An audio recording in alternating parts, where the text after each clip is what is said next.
र guys finally अहिले चाहिँ हामी बेकखोला आइसकेको छौँ उनीहरू गाडीमा पछि पछि हामी बाइकमा त अघि अघि हो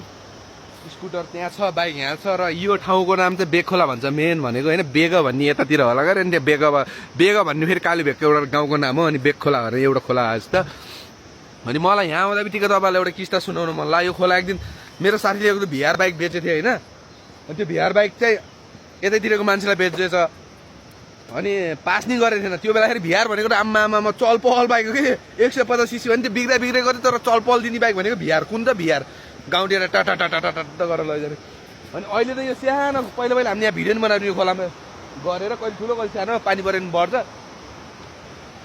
यो खोलाले बगाइदिएको त्यो बाइक ल्याउँदाको दिनमै पास नगरिकन भोलि पास गर्ने भनेर बस्दाको दिनमा यहाँ ल्याउँदाखेरि बिल्लुक मात्र खोल्टीमा बाइकै छैन खोलाले बगा अब फुल इन्सुरेन्स त्यति बेला गर्नु थिएन होला गरायो भएर पाउँथ्यो होला सायद फुल इन्सुरेन्स अनि यहाँ त पुरै यहाँ हल्का सानो बस्ती थियो पुरै यहाँ पनि त्यहाँ बैसरी जस्तै आएर घप्लक्क त्यो पहिरो थियो त्यही भएर खोलाको छेउमा जग्गाहरू धेरै नकिन्नु होला है त्यो एकदम रिस्क ठाउँ हो कि त्यो एक न एक दिन बढेर आउँछ क्या त्यो खोलालाई त्यो कुनै न कुनै एक दिन त्यो खोलाले बगर बनाएको हो अरू बेला सानो बगिरहेको छ तर एकैचोटि फुट्यो बादल फुट्यो के भनेर झ्यामझुम आएर सर्काइदिन्छ त्यो हो जो प्रब्लम र हाम्रो फोटोनको गाडी चाहिँ यहाँ छ टक्क लाएर दामी तरिकाले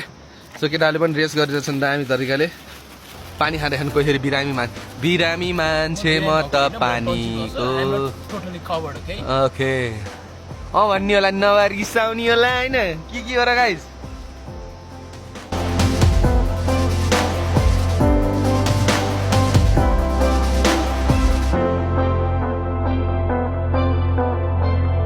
ल गाइस हामी अब खाजा खायौँ अब